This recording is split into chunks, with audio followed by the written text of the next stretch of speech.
think of examples of connection found in nature, often the images that come to mind might be those of an ant colony, or a flock of starlings, or even massive schools of fish, all moving together in harmony as if they were just one being.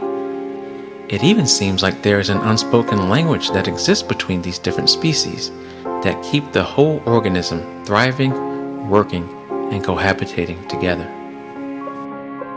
When we compare the social structure of these different species to that of modern man, it raises many questions concerning how we relate to one another and the current plight of the human condition. What is the actual impact on our planet as a result of broken relations between us as humans? Is it possible that the root of the issues that we are facing today, such as war, poverty, crime, and the Earth's ecological crisis, all stem from the lack of connection between human beings? Let's take a closer look. Let us first take a look at the practice of labeling as an example relating to broken relations between people. We live in a society that has become obsessed with this practice. To label in the sense that we are using it here is defined as to assign to a category, especially inaccurately or restrictively. Examples of this would be statements like, he is fat, she is pretty, that race is, etc., etc. If we honestly think about it, for most of our lives we have heard and accepted many of these labels unwittingly on a subconscious level and allowed these to determine our willingness to connect with others or not. How is this phenomenon influencing our current view of the people around us? Are we unknowingly judging others based on preconceived notions that have been embedded within our own psyche? If so, how do we begin to reverse engineer this process that has been stamped on us that creates the illusion of separation, so that we can come into a space where we begin to emulate nature that is balanced, unified, and whole? Connection is the key, and nature readily lends itself as the blueprint for how we as humans should begin to relate to one another.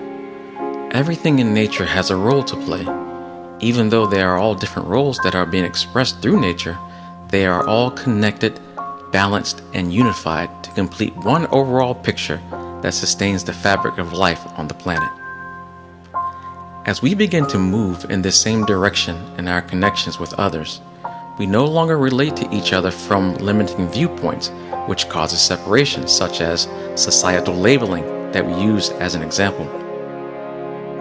Rather, we begin to focus on the things that connect us as one organism, like the ants, the starlings, and the schools of fish, which always operate from the aspect of the whole and not individual interest. There are no egoistic calculations of differences or separation that enter into the collective awareness of these species. They are unified in one purpose, which is to the benefit of the entire organism as a whole, leaving them in a field of equilibrium with all of nature. Within our collective consciousness, we are all aware of having a desire to connect, and we feel the need for it. We could even go as far as to say that our survival is absolutely dependent on this. We live in a society today that only seeks self-interest, from the average person on the street to the highest levels of government, and we see the end results all around us, such as war, poverty, misery, and a sense of hopelessness. Let's ask this question to ourselves. What could we begin to create together out of agreeing to be in equilibrium with nature through building authentic connections with one another? What if we decided to be in agreement to see past all of the illusions that seemingly separate us? We truly have a chance here to actually create a completely different reality than the one that we have been creating thus far. Let's begin to connect and integrate as part of the naturally occurring processes that we see unfolding all around us within nature itself. Let's begin to work together to build these authentic connections. The ironic thing here is that nature has the uncanny ability to correct itself, to restore balance and harmony. We are part of this system whether we agree or not. We have an opportunity to run willingly ahead of nature, to equalize with it for the benefit of all. The other option is to remain self-serving and egoistic in our relations with others, only to be pushed from behind by the force of nature that will always seek to balance itself for the good of the whole.